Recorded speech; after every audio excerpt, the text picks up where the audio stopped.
I woke up with that familiar heaviness again, not just in my body, in my thoughts, in my bones, in the very rhythm of my breath. My eyes opened, but my soul didn't follow. It's strange, isn't it? How you can sleep 8 hours and still feel like you've been dragged through gravel. That morning I sat in bed for a long while, just breathing. The room was quiet, the way mornings often are when you live alone. Sunlight leaked through the curtains like a shy visitor, barely touching the floor. I remember staring at the ceiling fan and thinking, I can't keep doing this.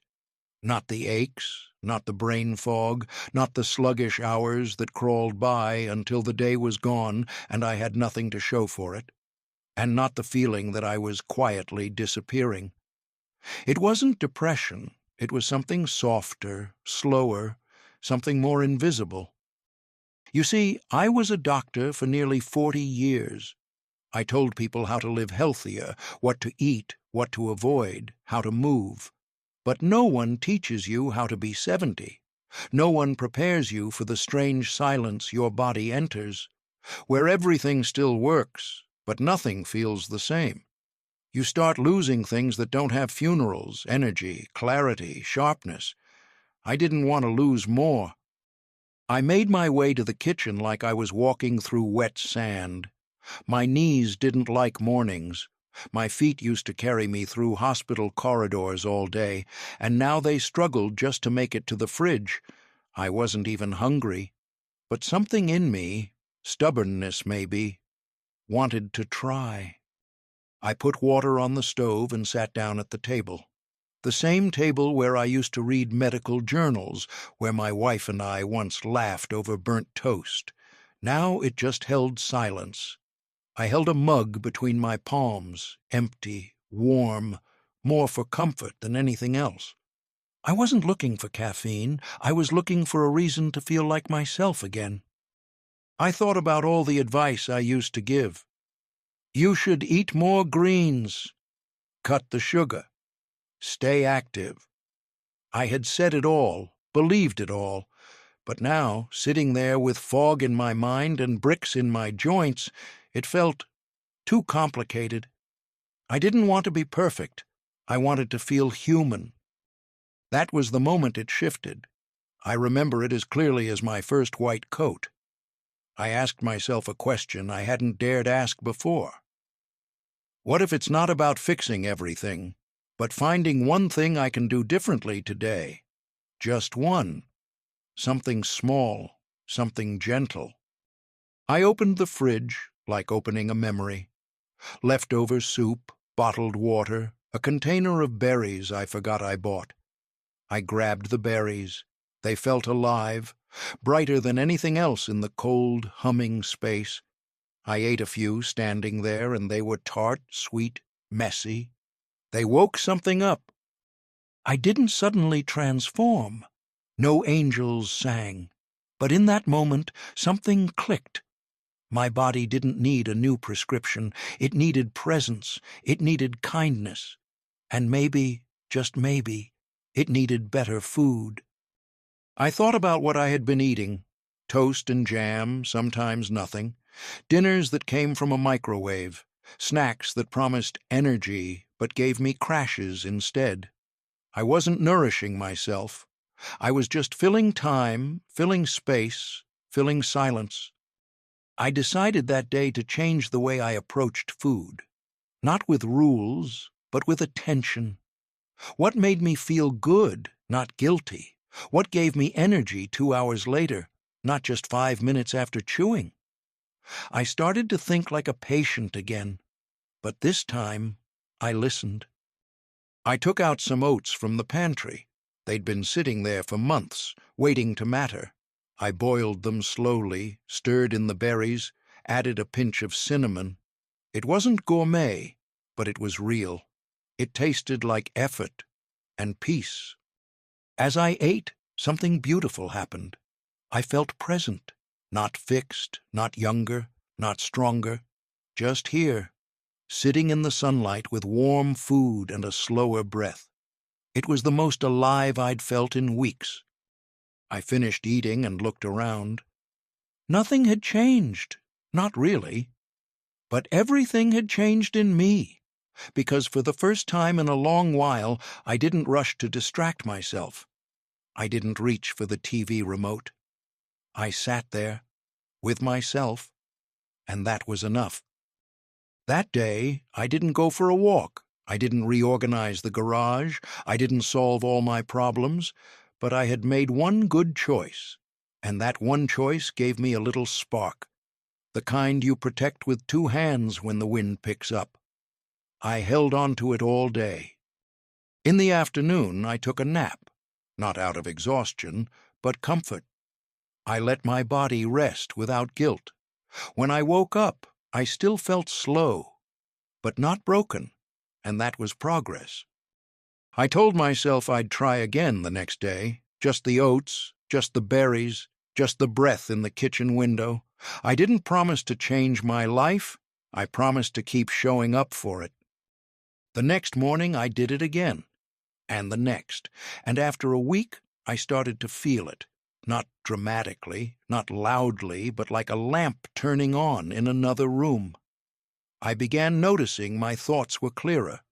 My energy didn't vanish by noon. My body still ached, yes, but it didn't feel abandoned. People expect change to be explosive, but healing, I've learned, is quiet. It's a series of small decisions whispered over time. One bowl of oats, one kind choice, one refusal to give up. So if you're tired, truly tired, I want you to know something. You're not broken. You're not lazy. Your body is just asking to be treated gently. And that starts not with a pill, but with a spoon. I used to think breakfast was optional. A cup of coffee, maybe a cracker. That was enough, right? When you're younger, you can get away with skipping meals, rushing into the day, half-fed and half-awake. But something changes with age. The body stops tolerating neglect. And mine had started speaking louder with every missed morning. At first, I thought the fogginess in my head was just poor sleep. I blamed it on the weather, on stress, on getting older, everything except the truth. But the more I paid attention, the more I noticed a pattern. The days I skipped breakfast were the days I dragged myself around like a half-charged phone. My energy dropped. My patience thinned. So one morning, I decided to treat breakfast like medicine. Not a chore. Not something to squeeze between brushing my teeth and checking the mail. I cleared space for it, gave it its own moment, and that simple shift changed how I started each day. I chose oats, not the instant kind, but real ones, slow and steady. I cooked them in water, not milk, because I wanted clean, simple fuel. I chopped up a small apple, sprinkled cinnamon, stirred slowly, almost like I was making something sacred. It wasn't glamorous, but it was mine. The first time I sat down with that bowl, I felt something I hadn't in a long time, grounded. I wasn't thinking about my to-do list, or the bills, or my blood pressure. I was just sitting, spoon in hand, steam rising, heart steady. The oats were warm, soft, a little sweet, and they hugged me from the inside. I ate slowly, like every bite mattered. That breakfast didn't fix everything. I still had sore knees, and my back still popped when I stood, but my mind was clearer. My thoughts stopped racing. I felt less irritated by the little things, the cold floor, the ticking clock, the silence of the house. Something inside me softened. I made it again the next day, and the next. Sometimes I added berries. Other days, a spoonful of peanut butter for protein. It became a ritual, not a rule. A gentle way of saying, I still care about you. I didn't need a diet. I needed a rhythm. Before long, I noticed my mornings weren't battles anymore. I stopped snapping at the kettle for boiling too slow. I stopped forgetting why I walked into the living room. Breakfast became the anchor I didn't know I needed. It didn't demand anything. It just gave. I started waking up with a little more hope. Not excitement, not fireworks, just hope. The kind that comes quietly and sits with you while you eat. The kind that reminds you, today doesn't have to be like yesterday. You can begin again, with one bowl. Friends would ask, "What are you doing differently?" And I'd smile and say, "Oatmeal." They'd laugh, thinking I was joking. But I wasn't, because it wasn't just what I ate, it was the message behind it. You matter enough to feed well. Some days I still struggle. I wake up with old pains or old thoughts, but breakfast is there, waiting like an old friend at the table. It doesn't solve my problems. It just reminds me that I'm still here, still choosing life, bite by bite. I've learned that nourishment isn't just food, it's care. It's showing up for yourself when no one's watching. It's doing the quiet thing, the boring thing, the healing thing, over and over. It's oats and apples and cinnamon served warm in the silence of morning. So if you're waking up tired or lost or restless, maybe it's not sleep you're missing. Maybe it's presence. Maybe it's something soft and warm and honest. Something that tells your body, we're okay. We're starting slow, but we're starting. That's why I stopped skipping breakfast, not for weight or trends or rules, but for clarity, for peace, for a little pocket of calm before the noise of the day begins.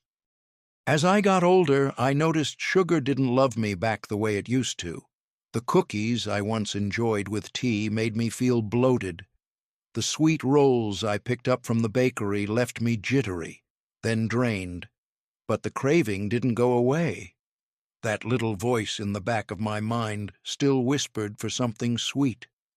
I didn't want to punish myself with restriction. I wanted to find a kinder way.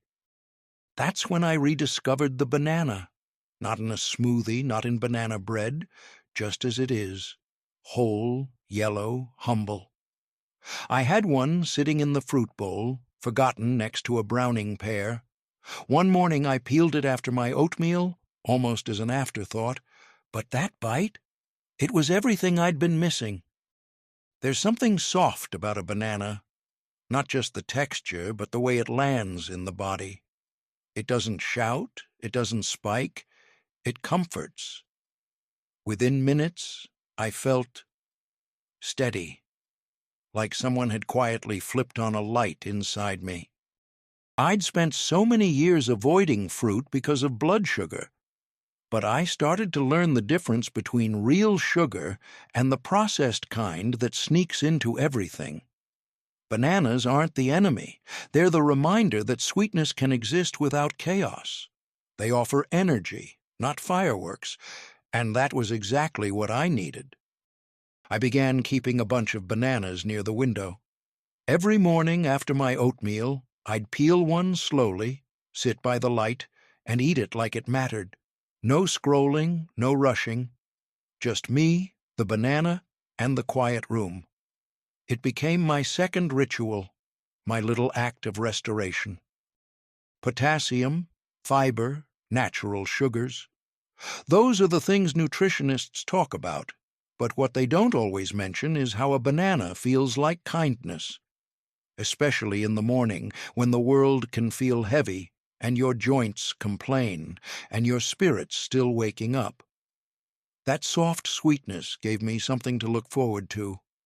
It was simple but powerful. It's funny how the smallest changes can anchor you. I didn't add supplements or new routines. I just gave my body what it had probably needed all along. Gentle fuel. The kind that doesn't demand a reaction. The kind that simply supports you, quietly, faithfully. Some mornings I'd slice the banana into my oatmeal. Other days I'd eat it whole after. On warmer days I'd put it in the fridge overnight so it felt cool and refreshing. I didn't follow rules. I followed feeling, and feeling better became its own kind of motivation. People think you need dramatic overhauls to feel alive again, but that's not what helped me. It was this: a bowl of oats, a ripe banana, and a moment of stillness. Day after day, no fanfare, just healing disguised as breakfast. My doctor noticed my blood pressure looked better. My digestion felt smoother. I had fewer headaches in the afternoon. I wasn't cured, I was nourished. There's a difference, and I could feel it. Friends would come over and ask what diet I was on, and I'd laugh. "It's not a diet," I'd say. "It's a banana." They thought I was joking, but the truth is, we've underestimated the power of small, real food, especially when eaten with intention. I began noticing other shifts, too. I started going for short walks again, not because I had energy to spare, but because I wasn't so depleted anymore. I called my sister more often. I even started listening to old jazz records again while eating breakfast. It's amazing what a little consistency can unlock. One morning I realized something. For the first time in years, I wasn't bracing myself for the day. I wasn't dragging my body through the morning fog. I was present, awake, grounded, with a banana in one hand and peace in the other. Sometimes healing isn't loud. It's not made of breakthroughs or dramatic changes. Sometimes it's soft, yellow, slightly curved, and found at your local grocery store. It costs less than $1, but to me, it felt like gold. I'm not saying a banana will solve everything. Life still brings its weight. I still forget things. I still have pain. But I've learned to meet those struggles with steadiness, and this small morning practice has been part of that foundation. So if you're waking up tired, craving something sweet, and wondering how to start, I'd say start small, start soft, start with a banana. It might not change your life in a day, but it could change your mornings, and that, sometimes, is enough. For most of my life, lunch was the heaviest part of my day. I'd load my plate with bread, pasta, some kind of meat, and maybe something fried if I was feeling indulgent. The result? A nap I didn't plan, a fog I couldn't shake, and a sense of regret I couldn't quite name. I used to think that post-lunch crash was normal, just part of aging. But it wasn't. It was my body begging for something gentler. I didn't notice the pattern right away. I blamed work stress, poor sleep, even the weather. But then I retired, and the exhaustion stayed. One afternoon, after a particularly sluggish lunch, I sat on the couch with a half-drunk cup of coffee and thought, "Why do I feel worse after eating?" That was the question that started it all. And like most good questions, the answer was surprisingly simple. The next day I changed one small thing. I swapped my heavy sandwich and chips for a bowl of soup and added a handful of almonds on the side. Just a small, modest handful. I didn't expect much, just wanted to avoid the afternoon crash. But something shifted. I didn't feel like sleeping. I felt clear. Nuts had never been something I paid much attention to. I saw them as snacks, not solutions. But that little handful carried more power than I gave it credit for. A slow, steady energy. No jitters, no crash. Just a smooth hum that carried me through the afternoon like a gentle breeze. I started experimenting. Some days I chose walnuts, rich, earthy, grounding. Other days, raw almonds, crunchy, clean, energizing. I avoided the salted or roasted ones. I wasn't trying to chase flavor. I was chasing balance, and these simple nuts became my midday medicine. I'd sit by the window with my small bowl, chew slowly, listen to the birds. It became a kind of ritual, a reset. The world didn't need me to rush anymore, and neither did my body. The nuts gave me permission to slow down without stopping. They were like fuel for an engine that had learned to cruise instead of sprint. What surprised me most was how much better I focused. I stopped forgetting where I put my keys. I stopped rereading the same paragraph over and over. I even started writing in my journal again, not for anyone, just to collect my thoughts. It wasn't dramatic, it was just steady. And after years of extremes, steady felt revolutionary. I wish someone had told me this sooner, that you don't need caffeine to push through the day, that a little fat, a little fiber, and a little protein can carry you farther than a sugar spike ever could. That feeling awake isn't about stimulation, it's about nourishment, and that sometimes the best fixes come in small, crunchy packages. Coffee had been my crutch, a warm cup in the hand, a promise of focus.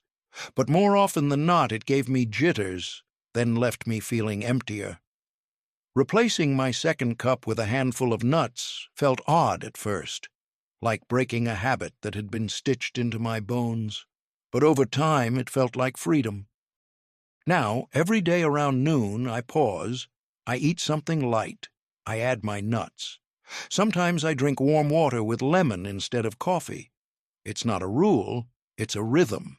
A soft way of saying, I choose to stay steady. And I feel different, not younger, not invincible, just more awake in my own skin. My afternoons have color again, not the gray haze I used to live in. I notice things, I remember details, I feel like myself. There's something deeply human about eating with intention, not rushing, not multitasking, not chasing energy, but meeting your body where it is. That midday handful became more than a snack. It became a reminder. Even at 70, you can change how you live. Even small shifts can ripple wide. Sometimes I wonder how many years I spent pushing through fatigue that didn't need to be there. How many moments I missed because I was simply too drained to notice them. How many coffees I drank, hoping to feel alive. And how different things might have been if I'd just reached for a few walnuts instead. But regret is heavy, and I don't carry much of it anymore. Not now. Now I carry almonds in my coat pocket when I walk. I keep a jar of mixed nuts by my reading chair. I offer them to friends who visit, and I tell them, "These helped me more than any pill." They smile, sometimes laugh, but I know what they've done for me. This isn't about a diet. It's about paying attention. It's about realizing that the second half of life doesn't have to be a slow fade. It can be a quiet rise, one small act at a time, one midday trick you learn too late, but just in time to still matter. Dinner used to be a loud thing. The TV would be on, the plate would be full, and I'd eat without really noticing what I was tasting. Most nights, I'd finish the meal and feel heavy, not just in my stomach, but in my spirit, as if I had missed the chance to close the day gently, as if food was just another habit, not a choice. But somewhere along the way, I started to feel like evenings deserved more care. The day had already asked so much from me. My mind was tired, my joints aching, and the last thing I needed was another spike of salt, sugar, or fat. I craved quiet, not just in sound, but in what I put on my plate. That's when I discovered the power of something simple, greens, not complicated salads or exotic vegetables, just plain spinach or broccoli, steamed until soft, drizzled with a touch of olive oil. Nothing fancy, nothing loud, just green, warm, and kind. At first, it felt like too little. I was used to bigger portions, stronger flavors, but the simplicity surprised me. After a week of eating this way, I started to notice something unexpected. I was sleeping better, not just falling asleep, but staying there, resting deeper. The change was subtle. My dreams were quieter. I woke up less. My heartbeat didn't feel like a drum in my ears when I lay down. My stomach wasn't fighting to digest a heavy meal. Instead, my body seemed to say, "Thank you," as if I'd finally given it peace at the end of the day. I began to look forward to dinner again. I'd take my time preparing the greens, washing them slowly, watching them wilt in the pan, adding just enough oil to bring out their softness. It became a ritual, a kind of goodbye to the day, a gentle, edible prayer. There's something calming about eating something that came from the earth, unaltered. No preservatives, no packages, no hidden ingredients, just a plant, one that had soaked up sunlight, grown quietly, and now asked nothing of me except to be received. It felt right. I used to think I needed meat or carbs to feel full. But fullness, I learned, is not just physical. Sometimes it's emotional. A plate of greens doesn't weigh me down. It lifts me, slowly, quietly, like a breath I didn't know I was holding. I told a friend about it once, and he laughed. "You're telling me spinach changed your life?" he said. I smiled. "No," I answered, "but it changed my evenings, and my evenings are where I find myself again." He didn't laugh after that. There's science behind it, of course. Magnesium, fiber, antioxidants, all the things doctors love to list. But the truth is, I didn't do it for the science. I did it for the stillness, for the way it slowed me down, for the way it reminded me that less can be more. I began turning off the TV during dinner. I'd light a small candle, sit in silence, just me and the plate. The greens would steam gently, the oil would glisten, and in those few minutes I felt present, more than I had all day. I noticed my blood pressure became more stable over time. My digestion improved. The acid reflux that used to wake me up at 2 a.m. began to disappear. My anxiety, though still present, stopped flaring at night. I don't credit spinach with all of that, but I do credit the choice to care. You see, dinner is the last conversation you have with your body before sleep. It's your final chance to say, "I respect you."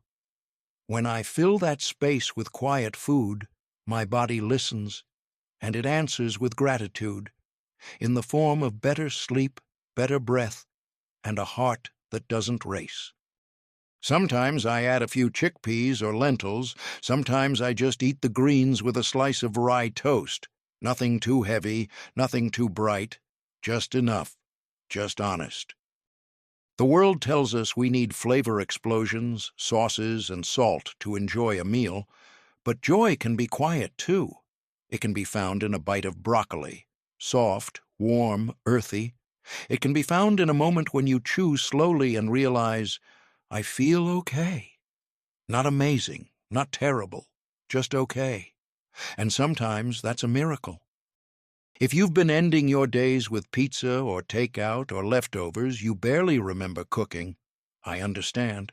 I've done it too. But I promise you, there's another way. A quieter way.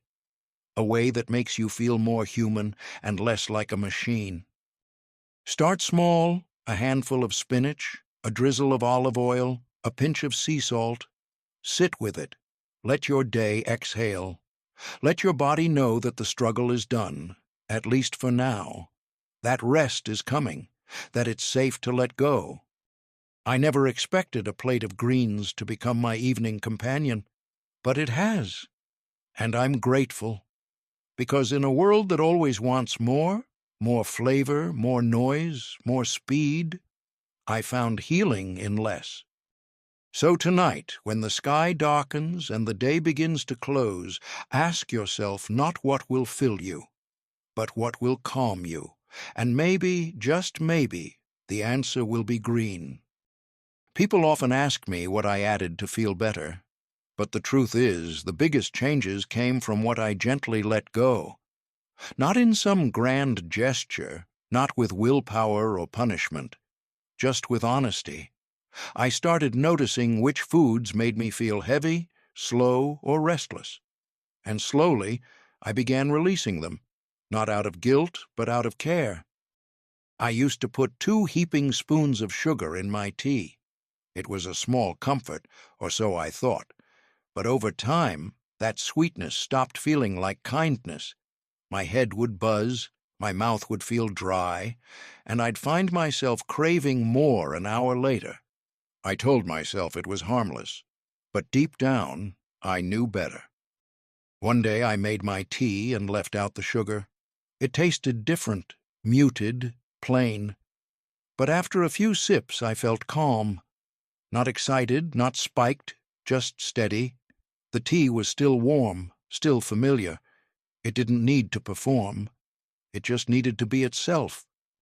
White bread was another one. It had been part of my life for so long. Toast in the morning, sandwiches at lunch, a slice with soup at dinner. But I started to notice how quickly I felt empty after eating it. Full one moment, drained the next. It was like chasing satisfaction that never stayed. So I switched to rye, dense, earthy, slower to chew. It didn't vanish in my mouth like cotton. It lingered. It grounded me. I ate less, but felt more complete. And then there was soda. Oh, how I used to love that fizz. The sound, the coldness, the sharp tickle at the back of the throat. But every can left me bloated. My heart raced. My sleep suffered. And for what? A quick jolt, a fake lift, a sugar crash. I gave it up completely. No diet versions, no just one on weekends. I said goodbye, kindly, without drama, and I haven't missed it. Not once. My body thanked me in ways I didn't expect. Fewer headaches, better skin, quieter nights. It wasn't about restriction. It was about respect. I stopped eating what made me feel ashamed afterward. I stopped feeding my anxiety. I stopped making my meals about numbing and started making them about nurturing. And that shift changed everything. I learned that what you remove is just as powerful as what you include. I didn't need a new supplement. I needed to stop giving space to things that drained me. My plate became clearer, and so did my mind. I found energy not in caffeine, but in absence. Not in more, but in less. Some people hear this and think I live like a monk, but I don't. I still enjoy food, I still snack, I still treat myself, but I no longer do it at the expense of my peace. I've drawn a quiet line, not with rules, but with self-awareness. Giving up sugar in tea was hard for a week, then it became normal. Giving up white bread felt like losing an old friend. Then I met a better one. Giving up soda felt like letting go of a ritual. Then I created a new one. Lemon water in a glass I love. We carry so much out of habit. We feed ourselves based on memory, not presence. But when we start to truly listen, the body tells us what to keep and what to release. And if we honor that, not with force, but with grace, life becomes lighter. Not just physically, emotionally too. I stopped chasing comfort in quick bites and learned to build it slowly, one honest choice at a time. I didn't do it to lose weight. I did it to lose noise. My body, once full of clutter, now feels more spacious, like I finally moved out the furniture I didn't need. And in that space, I found something better. Stillness, steadiness, and a kind of energy that doesn't scream. It hums. It stays. It carries me. Not with force, but with ease. So if you're wondering what to give up, maybe start with what makes you feel guilty. Not what they tell you to avoid, but what your body quietly pleads to release. Listen, let go, and let the space you create become something healing,